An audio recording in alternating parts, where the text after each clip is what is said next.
മൂന്നാമത്തെ ദിവസം വരെയുള്ള ദിവസങ്ങളിൽ എനിക്ക് 2 ഡേയ്സ് മാത്രമാണ് കംപ്ലീറ്റ് ആയിട്ട് ഡോക്ടർ റെസ്റ്റ് തന്നു. ബാക്കിയുള്ള എല്ലാ ദിവസവും 2 ദിവസം വെച്ച് ബാക്കി എല്ലാ ദിവസം എനിക്ക് റെസ്റ്റ് ആണ് ഡോക്ടർ പറഞ്ഞിരുന്നത്. 2 ദിവസം മാത്രമേ എനിക്ക് ആക്ച്വലി വെർബലി പോലും സംസാരിക്കാൻ പറ്റുന്നുണ്ടായിരുന്നുള്ളൂ. അപ്പൊ എനിക്ക് ഒരു ദിവസം അതിൽ കണ്ടു എനിക്കറിയില്ല, എനിക്ക് പെർ ഡേയിൽ 12ഓളം മെഡിസിൻസ് ഒക്കെ എനിക്ക് കഴിക്കേണ്ട സിറ്റുവേഷൻ എനിക്കൊരു 10 ദിവസത്തോളം ഉണ്ടായിരുന്നു. അപ്പോൾ ആ 12 മെഡിസിൻ വരെ കഴിക്കേണ്ട സന്ദർഭത്തിൽ എന്റെ കൂടെ ഇങ്ങനെ കൈത്താങ്ങായിട്ട് നിന്നിരുന്ന ആൾക്കാരാണ് നന്ദനയും സായിയും അർജുനും അവരൊക്കെ. അപ്പം എന്നെ സംബന്ധിച്ചോളം അങ്ങനെ എൻ്റെ ഒരു മോശം സമയത്ത് എൻ്റെ കൂടെ നിൽക്കുന്ന ആൾക്കാരെ അതൊരു കോംബോ ആയിട്ടോ അല്ലെങ്കിൽ അങ്ങനെ എനിക്ക് പുറത്ത് ക്രിയേറ്റ് ആയി പെട്ടതിനോട് എനിക്കൊന്നും പറയാനില്ല. മേ ബി അത് ഗെയിമിൻ്റെ ഭാഗമായിട്ട് അങ്ങനെ വന്നേക്കാം. പക്ഷേ ഞാനൊരു കോംബോ ആയിട്ട് ഉണ്ടാക്കി എടുത്തതൊന്നുമല്ല. അതെനിക്ക് മനസ്സിന് പോലെ സൗഹൃദങ്ങളും ഇഷ്ടങ്ങളുമാണ്. അത് ജീവിതകാലത്ത് എപ്പോഴും അങ്ങനെ ഉണ്ടാവും, അതിന് മാറ്റം ഉണ്ടാവില്ല. ജാസ്മിന്റെ ഒരു എന്താ പറയാ ഒരു ഫേവറബിൾ ആയിട്ട് ഗെയിം പോകുന്നതായിട്ട് തോന്നുന്നുണ്ട്. ജാസ്മിൻ ഒരു കപ്പ് എന്ന രീതിയിൽ ഗെയിം അങ്ങനെ ജാസ്മിൻ ഒരു കപ്പ് എന്നുള്ള രീതിയിലൊന്നുമല്ല. അവിടെ ഇപ്പം എന്താ പറയണ്ടേ, അപ്പ് ആൻഡ് ഡൗൺസ് ഉണ്ടാവും എല്ലാവർക്കും തന്നെ. മാറ്റങ്ങൾ സ്ഥിരം എപ്പോഴും ഗെയിംസിൽ അങ്ങോട്ടും ഇങ്ങോട്ടും മാറ്റങ്ങൾ തീർച്ചയായിട്ടും എല്ലാവരുടെയും കാര്യത്തിൽ ഉണ്ടാവും. ഇപ്പോൾ എന്റെ വ്യൂ പോയിന്റിൽ ഞാൻ കപ്പടിക്കുമെന്ന് പല സമയങ്ങളിൽ എനിക്ക് തോന്നിയിട്ടുണ്ട്. പക്ഷെ അത് പ്രേക്ഷകരുടെ വോട്ട് ഏതൊരു സമയത്ത് കുറഞ്ഞു പോയതുകൊണ്ട് ഞാൻ പുറത്തേക്ക് വന്നു. അത് ഒരാൾക്ക് ഫേവറബിളായിട്ട് ഒരു സീസൺ മുന്നോട്ട് പോകുമെന്ന് ഞാൻ കരുതുന്നില്ല. എല്ലാവർക്കും അപ്പ് ആൻഡ് ഡൗൺസ് ഉണ്ടാവും. അതുപോലെ ജാസ്മിനും ഡൗൺ ഉണ്ടായിട്ടുണ്ട്, അപ്പും ഉണ്ടായിട്ടുണ്ടെന്ന് വിശ്വസിക്കുന്നു. പക്ഷേ ശ്രീധുവിന്റെ കാര്യം പറഞ്ഞാൽ ഏഷ്യാനെറ്റ് സീരിയലിന്റെ ഒരു ഭാഗമായിട്ടുള്ള വ്യക്തിയല്ല ശ്രീധു. ഇതിനേക്കാളും മോശമായിട്ട് ഗെയിം കളിച്ചിട്ടും അങ്ങനെ മോശം ഗെയിം നല്ല ഗെയിം ഒന്നുമില്ല. കാരണം ഓരോ ആൾക്കാരുടെ വ്യൂ പോയിന്റ് ആണ് ഗെയിം എന്ന് പറയുന്നത്. ഇപ്പം ചില ആൾക്കാരെ സംബന്ധിച്ചോളം ഇപ്പോൾ ഒരുപാട് ഇപ്പൊ നമ്മൾ 5 സീസൺസ് എല്ലാവരും കംപ്ലീറ്റ് ചെയ്തു കണ്ട്. ഇപ്പൊ 6ാമത്തെ സീസണാണ് റണ്ണിംഗ് ആയിട്ട് നിൽക്കുന്നത്. അപ്പോൾ ചില ആൾക്കാരുടെ വ്യൂ പോയിന്റിൽ ഒരുപാട് ദേഷ്യപ്പെടുന്ന ആൾക്കാർ ഇഷ്ടമായിരിക്കാം, വളരെ സൈലന്റ് ആയിട്ട് നിൽക്കുന്ന ആൾക്കാർ ഇഷ്ടമായിരിക്കാം. പല ഇഷ്ടങ്ങൾ പല രീതിയിലാണ്. നമുക്ക് ഒരിക്കലും ഒരു പ്രേക്ഷകന്റെ ഇഷ്ടത്തെ നമുക്ക് വിലയിരുത്താനോ നമുക്ക് അങ്ങോട്ടും ഇങ്ങോട്ടും ചോദ്യം ചെയ്യാനോ പറ്റില്ല. അതുകൊണ്ട് ഇപ്പോൾ ശ്രീധുവിന്റെ ഗെയിം അങ്ങനെ അല്ലെങ്കിൽ സിജോയുടെ ഗെയിം ഇങ്ങനെ അങ്ങനെ നമുക്ക് പ്രഡിക്റ്റ് ചെയ്യാൻ പറ്റില്ല. ഇപ്പോൾ ഇവിടെ നിൽക്കുന്ന നിങ്ങൾ എല്ലാവർക്കും തന്നെ ഒരിക്കലും സിജോനെയോ അല്ലെങ്കിൽ ജാസ്മിനെയോ ജിൻഡോനെയോ അർജുനെയോ ഋഷിനെയോ അഭിഷേകിനെയോ ശ്രീധുവിന് അങ്ങനെ നിങ്ങൾക്ക് ഇപ്പോൾ എല്ലാവർക്കും പല പല അഭിപ്രായങ്ങളായിരിക്കും പറയാൻ. നിങ്ങൾക്ക് അതിൻ്റെതായിട്ടുള്ള ഉത്തരങ്ങളും കാണും. അപ്പോൾ ഓരോരുത്തരുടെ വ്യൂ പോയിന്റ് വ്യത്യസ്തമാണ്. ആ വ്യൂ പോയിന്റ് വ്യത്യസ്തമാകുമ്പോഴത്തേക്കും ഒരാളുടെ ഗെയിം മോശം ഒരാളുടെ ഗെയിം നല്ലതെന്ന് ഒരിക്കലും നമുക്ക് പറയാനായിട്ട് പറ്റില്ല. ഫൈനലിലേക്കുള്ള റീ എൻട്രി അല്ലേ ഇപ്പോൾ നടക്കുന്നത്. അപ്പോൾ റോക്കി ബായിക്ക് ഒരു റീ എൻട്രി അയാൾ റീ എൻട്രി പുള്ളി അവിടെ കയറും, ഞാൻ റീ എൻട്രി എനിക്ക് കയറാൻ പറ്റും. എനിക്ക് മാത്രം കുഴപ്പമില്ല. അടുത്ത് ബിഗ് ബോസ് എന്ന് പറയുന്നത് ഒരിക്കലും എന്താ പറയണ്ടേ, എൻ്റെ സ്വന്തമായിട്ടുള്ള കാര്യമല്ല. അവിടെ ഇപ്പോൾ ഇന്നാൾ വരരുത്, ഇന്നാൾ വരാൻ പാടില്ല, ഇന്നാൾ വരണം എന്ന് എനിക്ക് ഒരിക്കലും ആഗ്രഹിക്കാനോ ഒന്നുമില്ല. അയാൾ വന്നെങ്കിൽ അയാൾ വരട്ടെ, ഞാൻ പോകും. എന്നാൽ ഞാനെന്തായാലും ഈ ആഴ്ച റീ എൻട്രി ചെയ്യുന്നുണ്ട്. ഞാൻ എന്തായാലും എനിക്ക് തോന്നുന്നു ഫ്രൈഡേ ആണെന്ന് തോന്നുന്നു. എനിക്ക് കൃത്യമായിട്ട് അറിയില്ല, അതിനെ ഡേറ്റ് പറയാനാണ് പറഞ്ഞേക്കുന്നത്.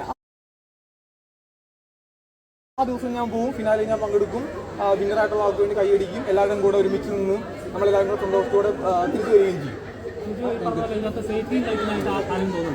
അങ്ങനെ സേഫ് ഗെയിം ഒന്നല്ല ബ്രോ. ഇപ്പോൾ നമ്മൾ പറഞ്ഞില്ല, ഓരോരുത്തരുടെ ഗെയിം വ്യത്യസ്തമായിരിക്കും. ഓരോ ആൾക്കാർ ഗെയിം കളിക്കുന്ന രീതി അത് അവരുടെ വ്യക്തിപരമായിട്ടുള്ള താല്പര്യമായിരിക്കും അവരെങ്ങനെ ഗെയിം കളിക്കുന്നു എന്നുള്ളത്. അതിപ്പോൾ നമ്മൾ നോക്കുമ്പോഴത്തേക്കും ഇപ്പോൾ ഞാൻ പുറത്തിറങ്ങിയപ്പോഴത്തേക്കും ഞാൻ സോഷ്യൽ മീഡിയയ്ക്ക് നോക്കിയപ്പോഴത്തേക്കും ഞാൻ സംസാരിച്ച കുറച്ച് കാര്യങ്ങളൊന്നും എനിക്ക് കാണാൻ സാധിച്ചിട്ടുണ്ടായിരുന്നില്ല. മേ ബി അതിപ്പോൾ 1 മണിക്കൂറത്തെ എപ്പിസോഡാണ് ഒരു ദിവസം ഉള്ളത്. അപ്പോൾ ചില കാര്യങ്ങൾ നമുക്ക് അത് ഭാഗ്യമാണ്, നമ്മുടെ ലക്കാണ്, അത് ഡിപ്പെൻസ് ആണ്. നമുക്ക് ചിലപ്പോൾ നമ്മൾ സംസാരിക്കുന്ന എല്ലാ കാര്യങ്ങളും എപ്പോഴും വരണമെന്നില്ല. ചിലത് വരാം, ചിലത് വരാതിരിക്കാം. അതൊരിക്കലും ആരും മനഃപൂർവ്വം ചെയ്യുന്നതല്ല, അതങ്ങനെ സംഭവിക്കുന്ന കാര്യങ്ങളാണ്. അപ്പോൾ അവിടെ ഓരോ ആൾക്കാരും ഗെയിം കളിക്കുന്നുണ്ട്. ഇപ്പം ഞാനിവിടെ പുറത്തു വന്ന ആളാണ്, ഞാൻ അവിടുത്തെ 7ാമനായിട്ട് പുറത്തു വന്ന ആളാണ്. അതിനർത്ഥം എന്നെക്കാൾ മുന്നേ പോയ 18ഓളം ആൾക്കാർ എന്നെക്കാൾ മോശക്കാരാണെന്നല്ല, എന്നെക്കാൾ മിടുക്കന്മാരായിട്ടുള്ള ഒരുപാട് ആൾക്കാർ ആ കൂട്ടത്തിലുണ്ടാവും. അപ്പോൾ പുറത്ത് വന്നതിന്റെ അടിസ്ഥാനത്തിൽ, അകത്ത് നിൽക്കുന്നതിന്റെ അടിസ്ഥാനത്തിലല്ല നമ്മൾ നല്ലതും അല്ലെങ്കിൽ സേഫ് ഗെയിം അല്ലെങ്കിൽ സൂപ്പർ ഗെയിം എന്ന് പറഞ്ഞ് തരംതിരിക്കുന്നത്. പിന്നെ നിങ്ങളോട് ചോദിക്കാം, അവിടുത്തെ ഏറ്റവും സൂപ്പർ ഗെയിമർ ആരാണ് പറയാൻ പറ്റുമോ? ഒറ്റ ഉത്തരം മാത്രം എല്ലാവർക്കും പറയാൻ പറ്റുമോ?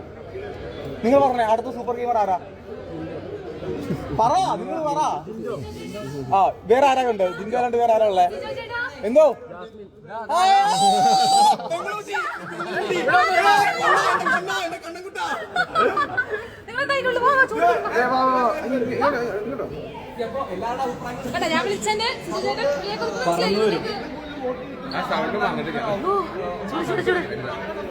സേഫ് ആവട്ടെ.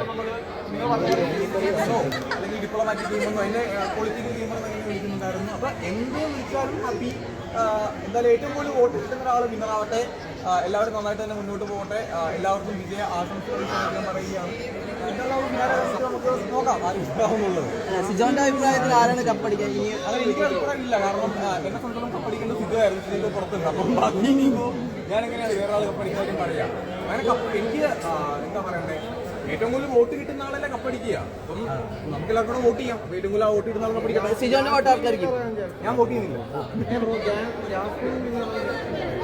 അതെങ്ങനെ ഞാൻ പറയും? അങ്ങനെയാണെന്നുണ്ടെങ്കിൽ ഞാൻ ഇവിടെ ഇരുന്നിട്ട് ഞാൻ എൻ്റെ മോൾസ് അതിൻ്റെ ആളല്ല യശ്വരത്തിൻ്റെ ആളല്ല ഞാൻ മത്സരാർത്ഥിയാണ്. അപ്പോൾ എനിക്ക് പറയാൻ പറ്റില്ല ആര് വിന്നറാവും എന്ന് പറയാൻ പറ്റില്ല. പിന്നെ നമുക്ക് ഞാൻ പറഞ്ഞില്ലേ ഇന്നയാളെ വിന്നറാക്കാം എന്ന രീതിയിലായിരിക്കില്ല ഒരിക്കലാണ് സംഭവിച്ചത്. എനിക്ക് തോന്നുന്നില്ല ഞാൻ എന്തുകൊണ്ട് എനിക്കായി കമ്പാരിറ്റീവ്ലി വോട്ടിൽ ഞാൻ 7ാം സ്ഥാനക്കാരനായിരിക്കാം. അതുകൊണ്ടായിരിക്കാം ഞാൻ എവിക്റ്റായത്. അപ്പോൾ എൻ്റെ വ്യൂ പോയിന്റ് ഞാൻ മോശക്കാരനാണെന്നല്ല, എൻ്റെ കൂടെ ഉണ്ടാകുന്ന ബാക്കിയുള്ള 6 ആൾക്കാർക്ക് എന്നെക്കാൾ കൂടുതൽ വോട്ട് കിട്ടി, അതുകൊണ്ട് എനിക്ക് പുറത്ത് പോകേണ്ടി വന്നു. അപ്പോൾ ഞാൻ വിചാരിക്കുന്നത് എന്നെക്കാൾ കുറച്ചുകൂടെ മിടുക്ക് അവർക്ക് കൂടുതൽ ഉണ്ടായിരിക്കാം, അതുകൊണ്ട് അവർക്ക് കൂടുതൽ വോട്ട് കിട്ടി, അവരവിടെ നിൽക്കുന്നു. ഞാൻ പുറത്തു നിന്ന് മാത്രമേ വിശ്വസിക്കാൻ ആഗ്രഹിക്കുന്നുള്ളൂ. പറയുന്നത് അതിൻ്റെ അകത്തുള്ള ഇല്ല, അത് അച്ഛന്മാരാണ് പറഞ്ഞതല്ല, അത് എന്നോട് വിളിച്ച് ഞാൻ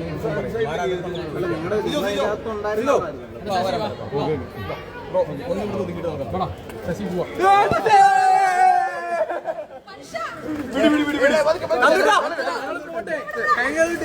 എനിക്കൊരാളെ കാണാനുണ്ട്.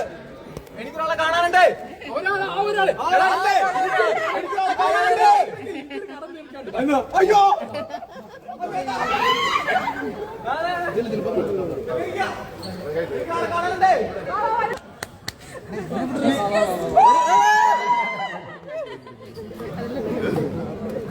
അല്ല ഞാൻ പപ്പ പറഞ്ഞത് ആരും കാണിക്കല്ലെന്നാണ്. ഒളിപ്പിച്ചു വെക്കാനാണ് പപ്പ പറഞ്ഞിരിക്കുന്നത്. പറയണം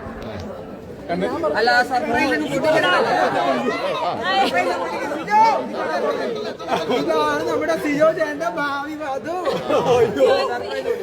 ലീക്കായി എന്റെ സർപ്രൈസ് ലീക്കായി. ഓക്കെ അതെ. അയ്യോ എക്സ്ക്ലൂസീവ് എന്തോ എന്താ പറയണ്ടേ? പറയണോ പപ്പ എന്നെ കൊല്ലും. ഇത് ആരും കിട്ടിയില്ലെന്ന് പറഞ്ഞ ഭാഗമായിരുന്നു.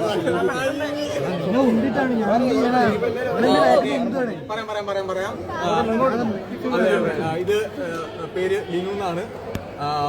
ഞങ്ങൾ വളരെ രഹസ്യമായി മുന്നോട്ട് വെച്ച് ആരെ അറിയിക്കാണ്ട് ഒരു സെപ്റ്റംബർ ഒക്ടോബർ ഒക്കെ ആകുമ്പോൾ എല്ലാരെങ്കിലും പറഞ്ഞ് കല്യാണം കഴിക്കാമെന്ന് വിചാരിച്ചിരുന്നതാണ്. അപ്പൊ എന്തായാലും ഇവിടെ സീക്രം ഇവിടെ നമുക്കെല്ലാം അങ്ങനെ മറക്കാൻ പറ്റാത്തതുകൊണ്ട് ഇവിടെ ഇങ്ങനെ. അപ്പൊ പേര് ലീനു.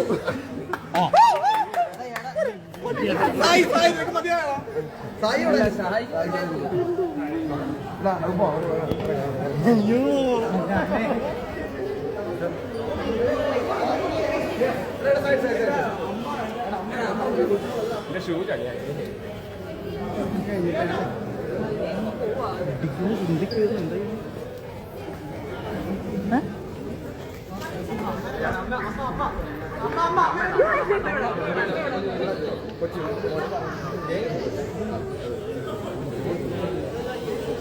സുജോ ഹാപ്പി അല്ലേ? ഹാപ്പിയാണ്. എല്ലാവരും കാണാൻ ഒരുപാട് ഹാപ്പി.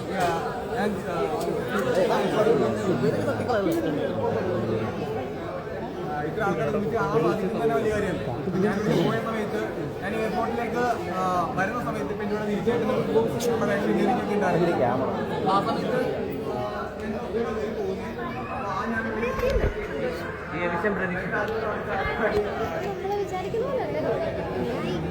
ഇതൊരു ഗെയിമല്ലേ?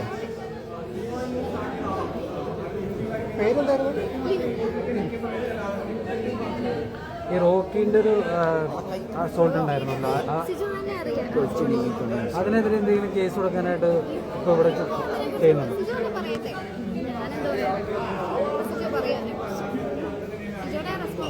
നിങ്ങളെടുത്തു ഇങ്ങോട്ട്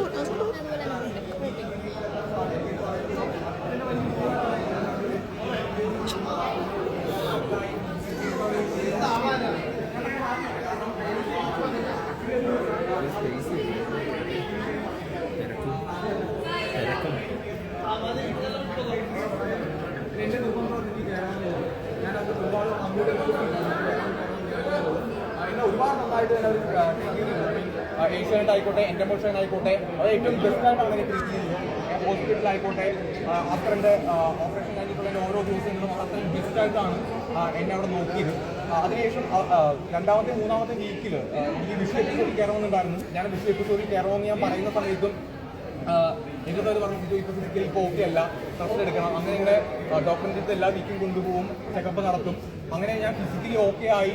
വായിലെൻ്റെ 4 സ്ക്രൂവും 12 ബാൻഡേജൊക്കെ ഉണ്ടായിരുന്നു. അപ്പം അത് അഴിച്ചതിന് ശേഷമാണ് ഞാൻ കയറുന്നത്. അപ്പോൾ അവരെ അത്രയും മനോഹരമായിട്ടാണ് ഞാൻ നോക്കിയത്.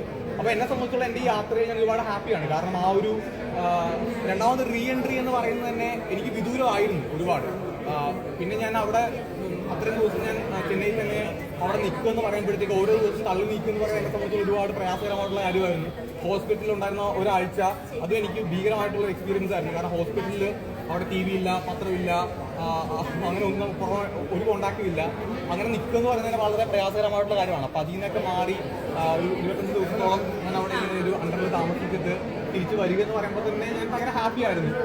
പിന്നെ നിങ്ങൾ എൻ്റെ തീപ്പൊരി പറ്റിയൊക്കെ ചോദിച്ചു, ഞാൻ പറയാം. അതല്ല, ഇപ്പൊ ഞങ്ങളിപ്പോ ബൈക്ക് എടുത്തിട്ടില്ല സംബന്ധിച്ചാൽ ഒരുപാട് ചർച്ചകൾ നടക്കും. സിജോയെ ഭയങ്കര ചർച്ച നടക്കുന്നത്. കാരണം സിജോ ഇപ്പൊ ഔട്ട് ആവേണ്ട ആളല്ല, സിജോ ഫൈനൽ 5 വരേണ്ട ആളാണ്, കപ്പടിക്കാൻ പോലും ചാൻസ് ഉള്ള ആളാണെന്ന് പുറത്തുള്ള വിഷയമാണ്. ഇപ്പൊ ഈ എവിക്ഷൻ അൺഫെയർ ആയിട്ട് സിജോക്ക് തോന്നുന്നുണ്ടോ? കാര്യം പറയാം. അല്ല, അൺഫെയർ എന്നല്ല. ഞാൻ ആയിക്കോട്ടെ, നന്ദൂർ